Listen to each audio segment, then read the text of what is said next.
Hey guys, it's Jasmine. Over a year ago, I uploaded a video showing my Commonplace Notebook and sharing the system that I use to record information, and people really enjoyed that, so I just wanted to give an update on how that's going 1 year later. Personally, what I find most appealing about my system is that it's simple. I have a simple structure and set of rules that I follow. I don't decorate and I don't deviate from what the purpose of my Commonplace Notebook is, which is to record information that I learn and want to retain for later. It's also a record of projects for me. I studied engineering, so no matter what project I'm working on, I always apply the engineering design process, and that's what I keep a record of. So overall, the system hasn't changed, but the design has. And I'll get more into that as I flip through my notebook. So as I open it up, the first thing you'll see at the top is the key that I use in my commonplacing system. Each article, which is what I call a collection of information, is assigned a color that represents a topic, and that allows me to quickly identify what an article might be related to. So the topics I have are work, represented by a pink sticker, commentary, which is this lighter purple color. Commentary to me is like a critical review or an opinion piece. Reference in a dark purple color, which is a general catch-all category. Typically, if the article doesn't fit into the other 4 categories, I'll put it under reference. There's aviation in blue. Aviation, especially aviation investigations, is a special interest of mine. And then I also have personal projects in green for information related to my personal projects or even my hobbies. So right underneath the key is my table of contents.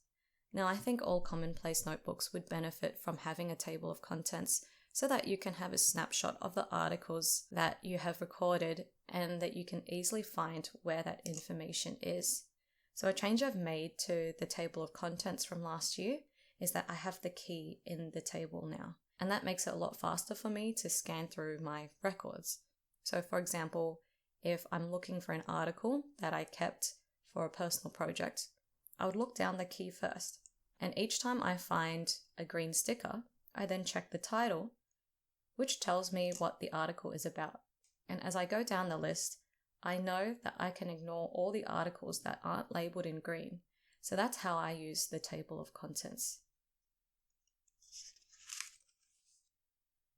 My commonplace notebook is generally laid out like this, with a small, mostly empty section on the left and the main body of information on the right. Now, you might recognize this as similar to the Cornell method of note-taking, which was my favorite method in uni. I use the left-hand section to add my own thoughts, comments, or questions, or even for me to refer to information across my notebook. As you can see, each article starts with the title underlined, and there's a sticker next to it to categorize it. And then at the bottom of the page, I have the page number. The very first article in my commonplace notebook was about port forwarding. I play video games with my family and friends, and since I'm the tech-savvy one, I also host the game servers that we play on. Between games, I often forget the steps I need to open a server, specifically the port forwarding stuff, so I wrote down everything in here that I had learnt. When I finished writing this article and read over it, I realized I had forgotten a key piece of information that was missing out of this part of the procedure, so I just added that into the left margin. Since this information was for a personal activity, a hobby of mine, I categorized this green for personal projects. Here is another personal project article about the ideal frames per second that you should film at, and that answer changes depending on the industry and the delivery method of your video. So I thought that was interesting for YouTube. You can see that the next article starts on the following page instead of flowing on from the same page. So there is a lot of empty space at the bottom. I drew a line across the bottom of the article to indicate that this was the end of the information and that there's nothing missing from here. So on the following page is an aviation investigation summary report, so that's labeled in blue.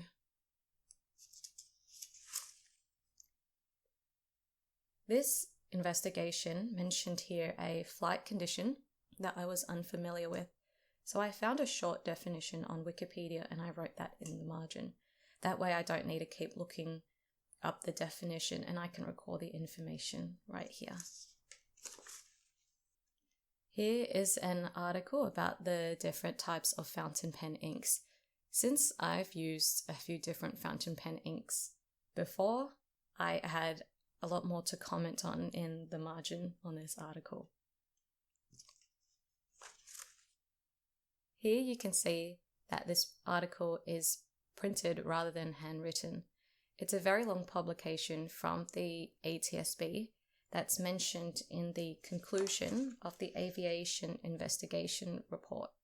So here they let you know that this publication is available for people to learn from similar accidents and incidents.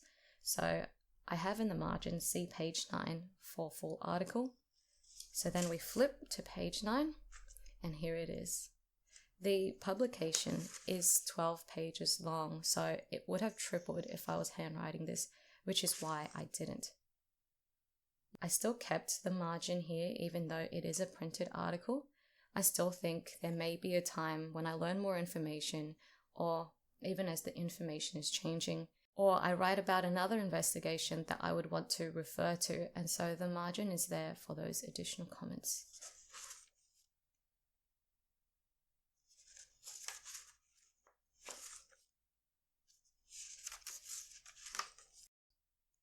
This is an article about minimalism. Earlier this year, I decided to learn more about the roots of minimalism and how to embrace it, and I did that for my own mental and financial health, but it also has the extended benefit of reducing waste and your carbon footprint. In my journey towards minimalism, I wanted to set some rules around my wardrobe so that I wouldn't fall for fast fashion again. I looked into a lot of style systems, and the only one that I thought was beneficial was seasonal color analysis. The saying goes that you can pull off a lot of different clothing styles, but if the color clashes with your own skin, then it will never look good on you. Seasonal color analysis is also grounded in real color theory from art and physics, and as a lover of both, this style system just made the most sense to me. It also adds a bit of color to my mostly grayscale notebook.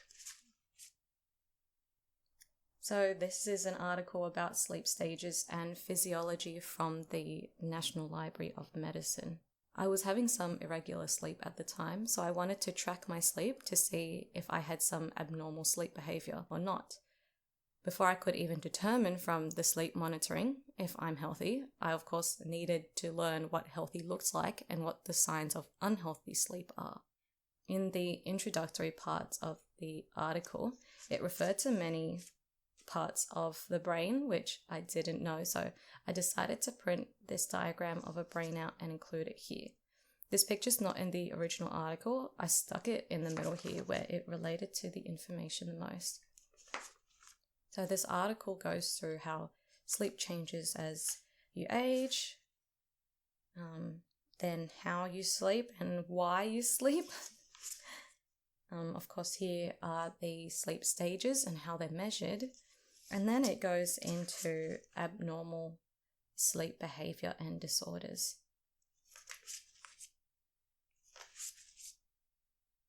So this next article is about how sleep stages are measured on the Apple Watch. I was using an old Apple Watch to monitor my sleep and wanted to know how accurate it actually was. I found that Apple actually released this publication to share how they tested their algorithm to determine sleep stages using the Apple Watch, and revealed how accurate the results were. With this information, I can then look at my own sleep reports, and if I see something that doesn't look quite right, I can refer back to this article to conclude how accurate the reading was. In the margin, I just have definitions of some science jargon that I wasn't familiar with.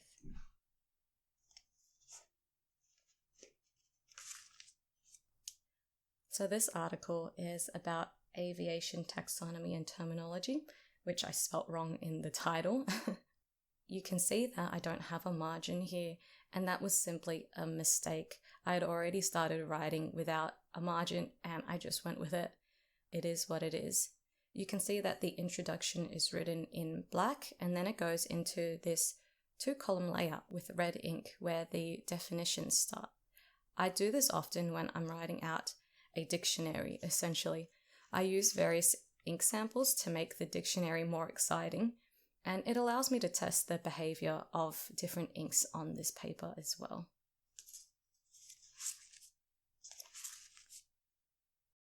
This is the last article in the notebook so far.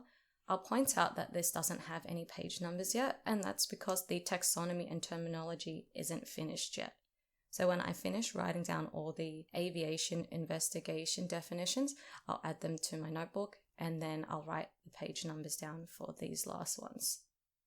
This article is just a guide that I wrote for a video game.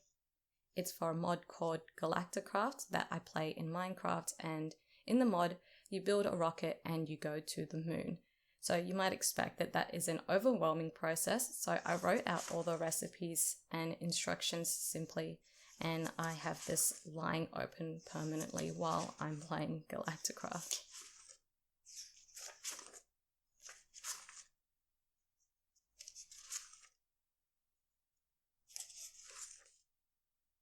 So that's it for the flip through.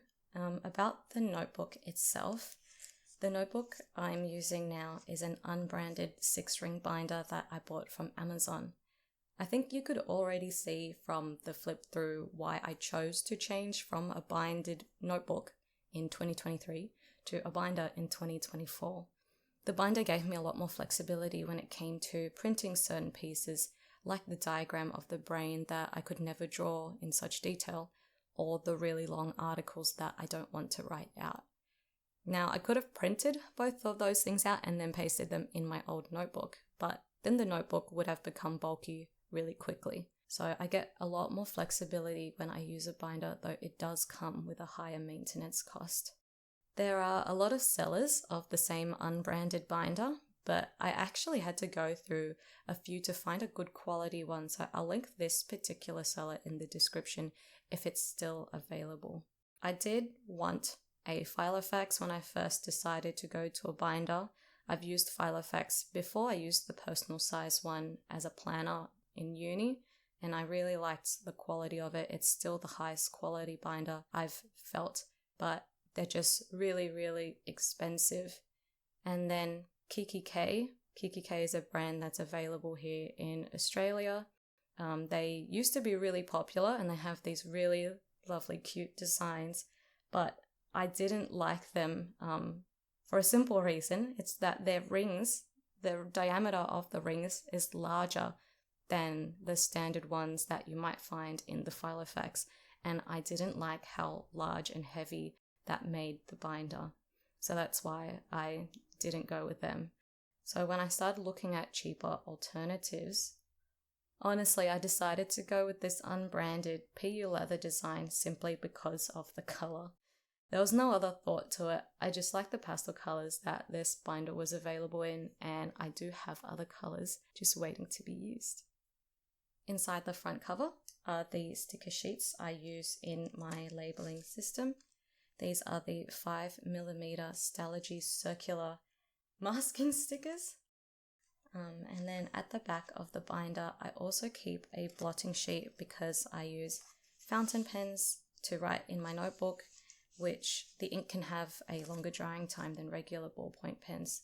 So the blotting sheet is placed under my hand while I'm writing to prevent smearing across the paper like it's done here. The paper itself, I mostly write on the new Tomoe River paper that I bought in white A5 loose sheets. These do come unlined and unpunched, so I need to use a writing grid. So that's this. And I made this myself and just printed it on copy paper. And then I just punched these holes with a 6-ring hole punch that I got off of Amazon. I write in my notebook using a Lamy 2000 pen. Where is it? Here it is. So this is the Lamy 2000 fountain pen that I write in my notebook with. And I have the Pelican Brilliant Black ink in it. I used to use this Pilot Iroshizuku ink, but it was too wet for the new Tomoe River paper and it was bleeding everywhere. I actually bought more fountain pen friendly paper to test alternatives to Tomoe River paper because this new version is honestly really disappointing compared to the original, and so I might review those papers on my channel one day. I think that's it. That's all the details about my current Commonplace notebook. Thank you for sticking around if you made it beyond the flip through, which I know would be the more interesting part to people. And thank you to my subscribers who probably forgot that they were even subscribed to me.